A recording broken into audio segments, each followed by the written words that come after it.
Hey guys, it's CBMF Productions back at it again with another video. I'm very excited today to talk about one of the true film auteurs of cinema. Not David Stench, Martin Socrates, whoever that Irishman is that hates Marvel movies. One of the best actors in cinema that puts people like David St. Louis. I drink your milkshake! Tyler Perry, that one dude from Fortnite, all put to shame. And one of the true visionaries of comedy that has completely redefined the genre forever, Adam Sandler. It doesn't matter if you watch his movies or not, you know who the Sandman is. Either from movies, SNL, his stand-up, his music, he's all over the place. For the past 30 years, Adam Sandler has ventured into many different types of movies. And with his most recent venture into the dramatic thriller genre with Uncut Gems coming out in the theaters this weekend, for the holiday season, I thought why not look at Adam Sandler's career over the past 3 decades. Now this isn't going to count any films that he has a minor role in, or that he just produced. Because when I watch a movie with the Sandman in it, I want to see the Sandman. But we're getting it out of the way because I don't want to bore you with any more setup and get to what you guys really want. Venturing into all 40, yes, 40 of Adam Sandler's films over the past 30 years. And see which Sandler films are worthy and not so worthy. Also, like my Disney Plus review, I'm going to rate each film out of 5 stars, or 5 Sandlers for this video. And at the end, I'm going to do a quick little ranking of all 40 films. So if you want to stick around to the end, in the words of Papa John's Day of Reckoning, stay tuned. Now let's finally get to reviewing every Adam Sandler film ever made.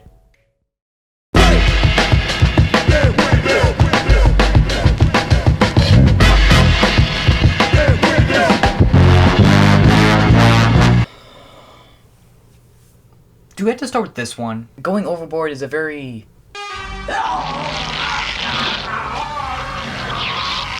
interesting film to discuss. As Sandler's debut is absolutely terrible. If you know about this movie, you know what I'm talking about. If you've never heard of this movie before, which I wouldn't be shocked, considering Sandler doesn't even list the film on his filmography on his website. But anyways, here's the synopsis. Adam Sandler plays Sketchy, a struggling stand-up comic who gets a job on a cruise ship, which is also holding the Miss Universe pageant, which wasn't scripted by the way. As Sandler clashes with a more crass comedian, who ends up getting locked in the men's bathroom, a bunch of terrorists come to kill Miss Australia for some reason I don't remember. Sandler constantly talks to himself throughout the film like he's Deadpool, breaking the fourth wall for no reason other than to pad out the runtime, weird-ass dream sequences, random shots of women in bikinis, terrible animation, unfunny jokes. What is that black hat on there to show respect to your dead brain? Shut up! Random cameos from big actors and directors. Do you think that constructing is an easy job, or do you think it's a hard job? Listen, butthole, why don't you quit trying to be funny, because all you're doing is pissing me off. King Neptune shows up to help out Sketchy, played by Billy Zane. It's one of the most bizarre films I've ever seen. It has no plot, randomly inserting characters for no reason, not a single funny joke, trying to be clever by acknowledging how cheap and rushed the film is. Oh yeah. Oh yeah! I wanted to tell you, this is a budget flick, not a low budget flick. Oh ha ha ha, you think you're a funny man with your funny jokes? Funny how? I mean funny like I'm a clown, I amuse you? It's just a mess. The film was supposedly written in 3 days. The film looks terrible because the filmmakers forgot the right lenses to shoot, so they were forced to shoot with the wrong lenses, because as Sandler so proudly points out in the film. This story is based entirely around the fact that we had access to this nice big boat here, and a lot of good-looking women. I mean, really good-looking women. They just hopped on the cruise ship and filmed whatever they needed in 8 days. And apparently getting drunk alongside that. Which honestly makes a lot of sense because it doesn't look like a sober person wrote this. It's understandable why it's one of the lowest rated films on IMDb, and a forgotten film in Sandler's career mostly from the man himself hiding it. As a debut, it makes the shipwreck look like the Titanic looked like a tiny spill. It's one of Sandler's worst films to this day. I give Going Overboard 1 out of 5 Sandlers. Alright, here's where we start getting to the good stuff. Airheads is about a failed band, with the members played by Adam Sandler, Steve Buscemi, and Brendan Fraser being the lead singer, who after having their demo be rejected by a major record label, come back with a furry vengeance and hold a radio station hostage, with fake water guns. Because comedy. The player demo hasn't seen a light of day, and when the word gets out that this is going on, tons of rockers show up in support, as action ensues, comedy ensues, and Beavis and Butthead make a cameo for some reason. You fuck. Yeah. Hey, come down here and say that, you punk. Overall, this is an okay comedy. It has a funny humor, it has a funny enough concept and it rolls with it. It doesn't make much sense, but this is one of those films where it isn't supposed to make sense. Like Steve Buscemi having long hair, you don't see that in real life. Oh wait. Joking aside, it's a fun movie. My biggest issue that brings the enjoyment down is that I couldn't really stand any of the characters, apart from, you guessed it, Adam Sandler. The cast seem like they're having a good time, it's just that most of the characters in the movie are either annoying or douchebags. Along with some parts like an employee hiding in the vents, and the SWAT team showing up like it's Die Hard, taking the focus away from what we want to see. Overall, it's fine but nothing great. I give Airheads a solid 4 out of 5 because they're actually pretty tasty, apart from those orange ones. Why do people keep putting orange stuff in the candy? They don't mix. Alright, I'm getting a little off track. I give Airheads, the movie, 3 out of 5 Sandlers. Now this is where Sandler really started to blow up. And then act like I don't know nobody. He dropped his album, he became an SNL cast member, and this was Sandler's first big hit, and it's really good. If you don't know, it revolves around Billy Madison, a spoiled rich kid dropout who, in order to get his father's inheritance of his hotel empire, he has to repeat 1st through 12th grade in a matter of weeks to get the inheritance before the bad guys get it first. It's not a comedic masterpiece, but it's a funny concept handled well from the actors. It surprisingly has a lot of good heart, along with enough insanely comical moments to balance that out. There's a lot of memorable scenes and quotes. Today, Junior? Stay as long as you can.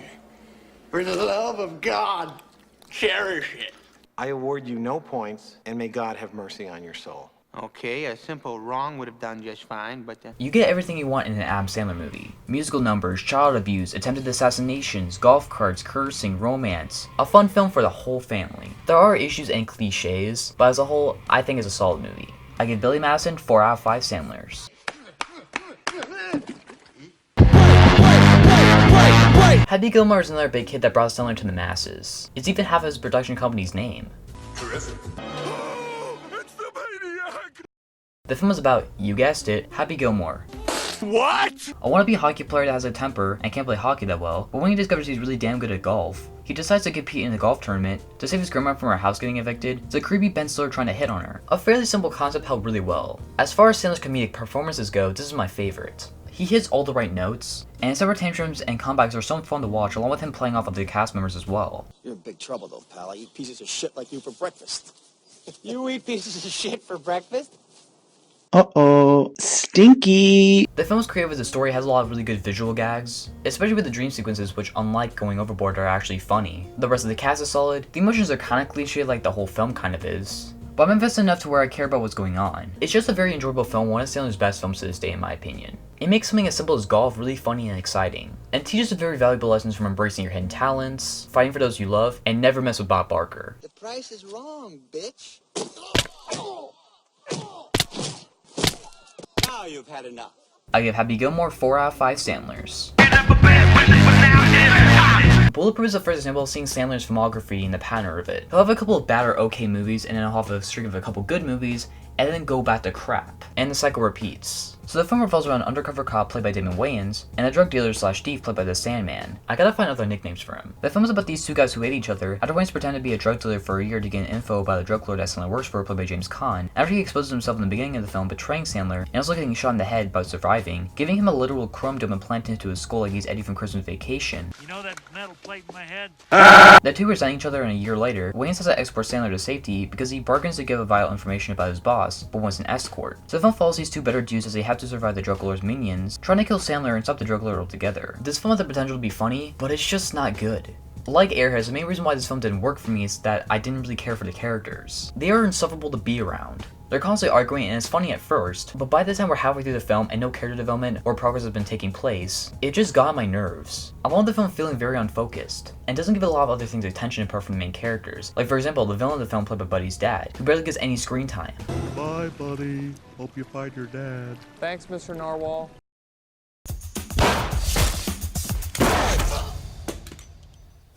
The plot was all over the place, the action when it's there, is poorly shot and edited, and also, the film isn't funny. For the most part. There are some pauses and some scenes working for comedic timing, the acting being good, and the soundtrack really working, especially DTTX's version of The Two of Us, which is so smooth, and you probably heard it in my videos before. Overall, Bulletproof is just a bad buddy cop movie. It has some good things going for it, but as a whole, it just falls on its face. I give Bulletproof 2 out of 5 Sandlers.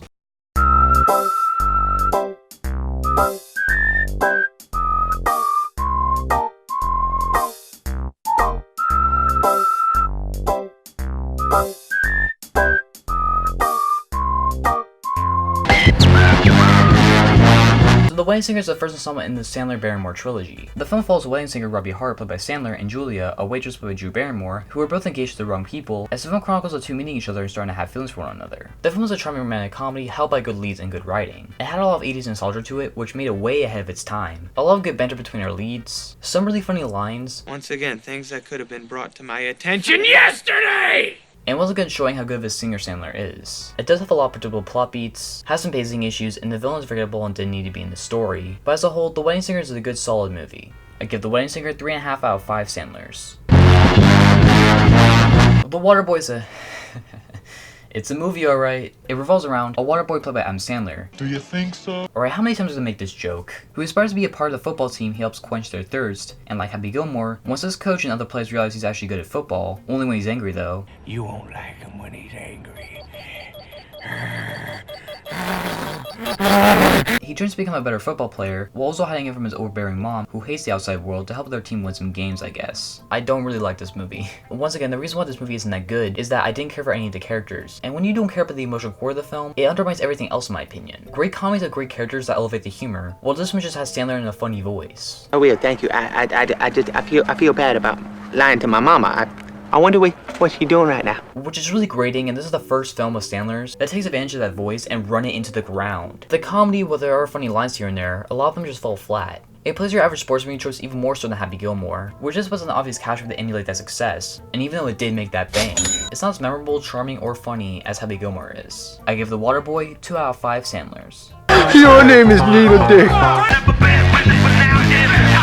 So Big Daddy, I feel so dirty saying that, revolves around a law school grad Sonny Koufax, after taking a load of money from a lawsuit he won over a year ago, sits on his butt in his apartment and does absolutely nothing, and because of that his girlfriend leaves him. In response, he decides to foster a 5-year-old boy, played by both Zach and Cody, before they had the sweet life in the hotel, on the cruise ship, or when they got cloned for some reason. But things don't go as planned as hijinks ensue as these two grow a friendship. Big Daddy, what a terrible title. It's not a mind-bending, life-changing film, but it's actually very sweet and funny. Sandler gets to be himself in this movie, and when he gets to put on his usual funny or angry faces, it works for the character in the film because he's taking care of this kid, which Cole and Dylan Sprouse both do a good job as Julian, the boy. And seeing Sandler have fun with Julian is very charming and leads to a lot of scenarios where characters get to comically and stressful situations. Want a Happy Meal? We'll get you one of those Happy Meals. You got a Happy Meal? Can we get a Happy Meal? It met the balance of being grounded and heartfelt, while hitting that comedic timing exceptionally well. It's not amazing or anything, but it's definitely one of the better Sandler films I've seen. I give Big Daddy, oh god, 4 out of 5 Sandlers. Please don't make me watch this movie. I don't want to discuss it, please. Oh no. So Little Nicky is about Nicky, one of 3 of Satan's children, who after his brothers escape hell to wreak havoc and claim Earth as the new Satan. Nicky is sent by his dying dad to save Earth and returns brothers back to hell. So it's a pretty simple concept done in the most annoying way possible. I thought Adam Sandler was annoying in The Waterboy. It's nothing compared to this. I know you're having fun, Cassius, but you really gotta come back to hell. Having Nicky's face be in this stupid position throughout the entire film, all I was grateful for is easily brought the film down, when especially he's the lead. So many good actors are wasted here and nothing rolls. The special effects are outdated, the comedy isn't funny, the romance is boring, the forced cameos, felt forced. At least this did confirm there was an Adam Sandler cinematic universe. Take that, Marvel. The Sandman beat you to it. And as a whole, it was just so painful to sit through. It shows a dumpster fire with only a couple good positives here and there, but as a whole, it belongs in the deep pits of hell with Hitler and his missing pineapple. I give Little Nicky 1 out of 5 Sandlers. Mr. Deeds is about the title character, a small-town pizzeria owner and a poet, getting $40 billion from his deceased uncle, and control of his company as well. He starts to run the company his way, and acts like a big kid as a TV reporter played by Winona Ryder tries to do an expose on Deeds, as the two start to fall in love, and money starts to change Deeds, and as he realizes money doesn't make you truly happy. Mr. Deeds is another funny, relatable Sandler film, where he gets to be the funny, relatable man with the funny jokes, and the humble girlfriend, and the money, and the frostbitten feet. Wait, what? Chop that wood. Yeah, that's it. The film feels like it could have come out 10 years prior alongside Home Alone 2 and Richie Rich. It gives you exactly what you expect from a Sandler film, and on that front it gives you what you want. And personally, I do think it's better quality than a lot of the films we'll talk about later on. Because this is a more humble Sandler before he relied on gross out gags and shock value to be funny. But Sandler bouncing off the other actors extremely well, especially John Turturro. Overall, it's a good movie and that's about it. I give Mr. Deeds 3.5 out of 5 Sandlers. So the holidays, although are over, a lot of people like to watch a lot of movies around the holidays, which are mostly Christmas movies. I mean, you got Die Hard, you got Shazam, you got Silent Night, Deadly Night Part 2. Garbage Day! Huh? No! And even more than that. But you don't see a lot of Hanukkah movies out there. Well, I'm saying to fix that with an animated movie that's complete garbage. The film revolves around Davey, an alcoholic who hates the holidays and also has a criminal record. When he acts up a little too much one night, he's sent to community service to coach a basketball team, which he used to play when he was a kid, and from the help of his old coach Whiny and his sister Eleanor, who let Davey stay in their house, as we get song numbers, tons of arguing, racial stereotypes voiced by Rob Schneider. Excuse me while I go take shower. He no pay for his 4 scorpion board. But again, what else is new? Shit-eating reindeer, and tons of more gross out gags that all add up to this being one of the most sleazy, uncomfortable, and just flat out gross anime films I've ever seen. Like the other bad films on this list, the main issue is the characters. I hated pretty much every character in this movie, especially the ones voiced by Sandler because he doesn't just voice Davy, he also voices Eleanor and Whiny, and this is what they sound like. They were giving out lobster bibs in the bathroom. That's a germ protector for your tushy.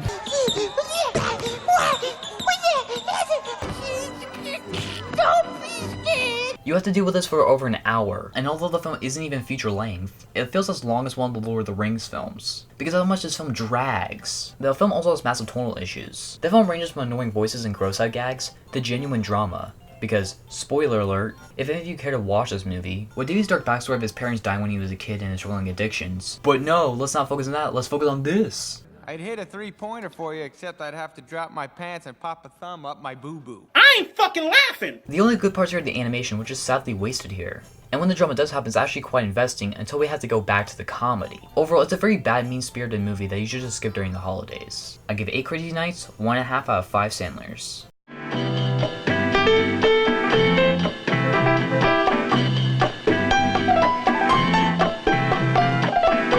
Sandler plays Barry Egan, a socially troubled man who is constantly abused by his sisters and has massive anger issues.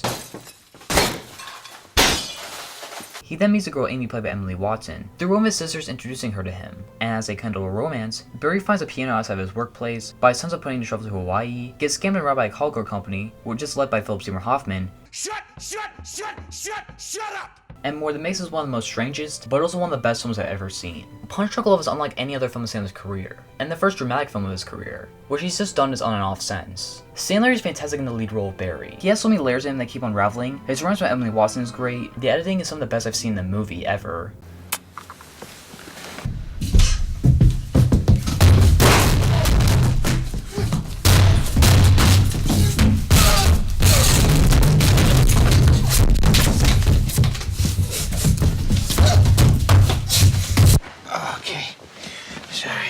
The camera work is great and all of it feels personal, and almost feels like you're in a dream due to the amazing cinematography, which is just gorgeous along with the amazing score. That's one of my favorite scores ever that ranges from peaceful, suspenseful, romantic, etc. The film has such a wide range of emotions, the acting is all top notch. Every aspect in the film hits me in a way that most other films don't. The film has so much meaning behind it, but also has a great story and isn't pretentious. This is all held extremely well by one of the best directors working today, Paul Thomas Anderson. He's made so many great films and this is no exception. He feels passion put into every film in his film and shows how well Sandler can do in dramas. And it's a shame that he hasn't done much since. But to be fair, he is getting back on track.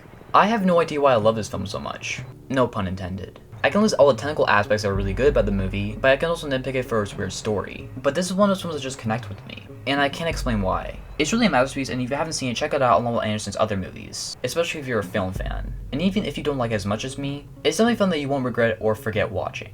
I give Punch Drunk Love 5 out of 5 Sandlers. Alright, that's that.